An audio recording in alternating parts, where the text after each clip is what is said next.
এখন আমরা বেঙ্গালোর এয়ারপোর্টে পৌঁছে গেছি। হ্যালো এভরিওয়ান, জুজু বেক্ষণরে। আমি এর আগে যে ভিডিওটা দিয়েছি ওই ভিডিওতে আমি দুপুরের ভিউটা আর মেঘের রাজ্যটা এটা সুন্দর করে দেখিয়েছি। আর এখন দেখাবো হচ্ছে যে আমি যখন ভিডিও করেছি ওই সন্ধ্যার টাইমে আর হচ্ছে বিকালের একদম রাতের যে ইয়াগুলো দেখা যায়, রাতে কী রকম ভিউটা আছে এই ভিউটা দেখানোর জন্য আজকের এই ভিডিওটা। আর পুরো ভিডিওটা দেখলে অবশ্য পুরো সবটাই বুঝতে পারবেন। এর আগে আমি যতবার ফ্লাইটে জার্নি করেছি ততবারই আমার সকালে না হয় দুপুরে ফ্লাইট থাকে, কিন্তু বিকালের টাইম, সন্ধ্যার টাইম আর রাতের ভিউটা দেখার জন্য আমার অনেক বেশি একটা শখ ছিল। তো আজকে সে শখটাও পূরণ হয়ে গেল। তো আজকে আমি যখন ফ্লাইটে উঠি তখন আস্তে আস্তে আমাদের একদম সন্ধ্যা হয়ে গেছে। আর আমরা কিন্তু ব্যাঙ্গালোর এয়ারপোর্টে পৌঁছতে একদম রাত হয়ে যাবে। রাত ধরে নিন 8টা থেকে 8:30 হতেই পারে। তো আমরা এখন যখন হয়ে গেছে, সন্ধ্যা হয়ে গেছে, তখন বাইরের এই ভিউটা হচ্ছে এভাবেই দেখা যায়, এতে সুন্দর করে দেখা যায়। কিন্তু যখন আমরা মাটিতে থাকি আর কি, নিচে থাকি, তখন বাড়িতে থাকি আর কি, তখন দেখলে কিন্তু এভাবে বোঝা যায় না। কিন্তু এখন একদম মনে হয় কাছে থেকে দেখতে পাচ্ছি এরকম ভিউটা আছে আর কি। এত সুন্দর করে ভিউটা আছে যা বলার বাইরে। মনে হয় যেন একদম কাছে থেকে আমি এখানেই, মনে হয় আমি যে ফ্লাইটের ভিতরে আছি এটাও আমার বোঝা যায় না, মনে হয় আমি মাটিতে দাঁড়িয়ে এভাবে দেখছি। আর এটা হচ্ছে যখন একটু রাত হয়ে গেছে বা সপ্তাহে অন্ধকার, তার জন্য ফ্লাইটের ভিতরে সবগুলো লাইট জ্বালিয়ে দেওয়া হয়েছে। যদিও বা বোরিং লাগে, তারপরে একটা মজা লাগে কি আমরা আকাশের সপ্তাহে এগুলো দেখে দেখে এই ভিউগুলো দেখতে দেখতে আমরা যেতে পারি। আর এটা যদি ট্রেনে হতো তাহলে তো আর বলার বাইরে। ট্রেনে হলে আরও একটা ঝামেলা, আরও বেশি ভোর লাগে, বোরিং লাগে। ওখানে আরও বেশি মানে আমার বড্ড বেশি খারাপ লাগে আর কি, কখন পৌঁছে যাব, কখন তাড়াতাড়ি পৌঁছে যাওয়ার জন্য মনটা ছটপট করে। আর এখন আমি এই ভিউগুলো এতটাই উপভোগ করছি, মানে পুরো বলার বাইরে। আমার কাছে অনেক বেশি ভালো লাগছে। অনেক দিনের একটা শখ আমার পূরণ হয়ে গেছে। এর আগে সবসময় আমি যখনই জার্নি করি তখন সকালের টাইমে না হলে দুপুরের টাইমে আমার ফ্লাইট থাকে। আর আজকের ফ্লাইটটা ছিল একদম বিকালের টাইমে, মানে 3:30 4টার দিকে ছিল আর কি, 4টার দিকে ধরে নিতে পারেন। তো ব্যাঙ্গালোরে আসার সময় ওখান থেকে আমরা যখন আগরতলা ফ্লাইটে উঠি তখন 4টা হয়তো বেজেই গেছে। যেহেতু উঠতে তারা যেহেতু একটা টাইম দেয়, ওই টাইমে কিন্তু বরাবর টাইমে কেউ ফ্লাইটে উঠায় না। আর এই টাইমে কিন্তু ফ্লাইটটা ছাড়েও না, সবসময় কিন্তু 15 মিনিট বা আধা ঘন্টা আগে থেকেই ফ্লাইটে উঠানো হয়। ফ্লাইটে উঠানোর পরে সিট বেল্ট লাগানো থেকে শুরু করে কার সিট কেউ পেয়েছে কি না পায়নি এগুলো সবগুলো চেক করা হয়। এগুলো চেক করার পরে সবাই যদি চলে আসে, সিটগুলো চেক করা হয় সবাই আসছে কি না আসে নাই। এগুলোর সবগুলো ঠিকঠাক থাকলে তবেই স্টার্ট করে আর কি ফ্লাইটের ইয়েটা। আমরা কিন্তু একদম ডাইরেক্ট ফ্লাইটে আসি। অনেকগুলো ফ্লাইট আসি কি সকালে যদি সারে, এগুলো আগরতলা থেকে হয়তো ঘুরে ঘুরে গুয়াহাটি বা কলকাতা এভাবে যদি ঘুরে ঘুরে আসে তাহলে কিন্তু পুরো দিনটা চলে যায়। আর পুরো দিনটা তো চলে যাবেই যাবে, আর রাতে অর্ধেক হয়ে যায়। আর আমরা কিন্তু ডাইরেক্ট ফ্লাইটে আসছি, এজন্য আমাদের একটা সুবিধা কি আমরা তাড়াতাড়ি পৌঁছে যাব। আর আমি হিসাব করে দেখেছি কি আমার প্রায় ডাইরেক্ট ফ্লাইটে সময় লেগেছিল মাত্র 3.5 ঘন্টা, 3.5 ঘন্টার মতো আর কি। আমি যখন ওখান থেকে 4টায় উঠি তখন 5টা 6টা 7টা 7:30টার দিকে আমরা এখানে পৌঁছে যাই। তারপরে দেখা যাচ্ছে কি আমরা অর্ধেক মাঝামাঝি রাস্তায় পৌঁছে গেছি, ধরে নিন বেশিরভাগই চলে গেছে, আর বেশিক্ষণ নেই। তো এগুলো একটু একটু যেগুলো দেখা যাচ্ছে এই ভিউটা আমি উপভোগ করছিলাম। এগুলো উপভোগ করতে করতে আমার মনে হয়েছিল রাতের ভিউটা এরকমই হয়। রাস্তাঘাটগুলো দেখা যাচ্ছে কি সুন্দর করে ভিউটা আছে। মানে যখন আমরা ফ্লাইটটা ল্যান্ড করবে ওই সময়ে কিন্তু একটু নিচে নামে, ওই নিচে নামলে এই ভিউটা কিন্তু সুন্দর করে দেখা যায়।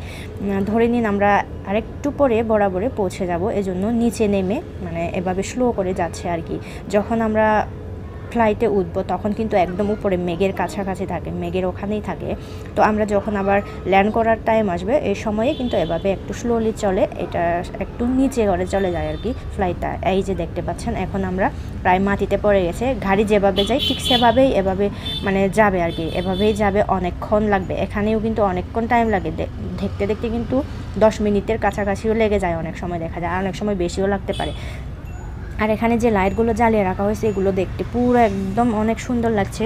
আমি রাতের ভিউটা আজকে প্রথম উপভোগ করলাম আর কি। এর আগে আমি সব সময় একদম সকালের টাইমে না হয় একদম দুপুরের টাইমে, তাই আমি এই জিনিসটা মানে রাতের ভিউগুলো এই তার ইয়ার যে জলে আর কি, লাইটগুলো জ্বলে, এগুলো আমি দেখতে পাইনি। আজকে প্রথম আমি এরকম দেখতে পেলাম, আমার অনেক বেশি আনন্দ লাগতেছে। মানে হঠাৎ করে যখন কোনো একটা জিনিস শখ থাকে, এই শখের জিনিসটা যদি পূরণ হয় তাহলে সবারই তো আনন্দ লাগে, তাই না? তাই আমারও আজকে অনেক বেশি আনন্দ লাগছে। এর আগে আমার যতবারই ফ্লাইট জার্নি থাকে তখন বারবার আমি শুধু একটা কথা চিন্তা করি, আমার ফ্লাইটটা যদি আজকে বিকালের টাইমে হতো তাহলে বিকালের ভিউটা উপভোগ করতাম, রাতের ভিউটা দেখতে পেতাম। আর আমরা এখন পৌঁছে গেছি। এখন অনেকেই কিন্তু সিট বেল্ট খুলে, আর এখন কিন্তু নেটওয়ার্কও পাওয়া যাচ্ছে। এই যে এখনও আস্তে আস্তে করে যাচ্ছে ফ্লাইটটা, এখনও কিন্তু থামে নাই, কিন্তু অনেকেই কিন্তু সিট বেল্ট খুলছে বা কি বলবো নেটওয়ার্ক অন করেছে এভাবে আর কি। তো এরকম করতে করতে যখন একটু আস্তে করে এটা থেমে যাবে, ফ্লাইটটা যখন থামার সাথে সাথে অনেকেই কিন্তু উঠে যায়, নেমে পড়ে। যেহেতু ফ্লাইটের ভিতরের লাইটগুলো জ্বালিয়ে দেওয়া হয়েছে তাই বাইরেরটা বেশি সুন্দর করে দেখা যাচ্ছে না। জানালার পাশে যেহেতু বসেছি আমাকেই দেখা যাচ্ছে একটু একটু। এই যে দেখতে পাচ্ছেন এখন সবাই কিন্তু নেমে যাওয়ার জন্য একদম রেডি হয়ে গেছে, তাড়াতাড়ি করে উঠতেছে।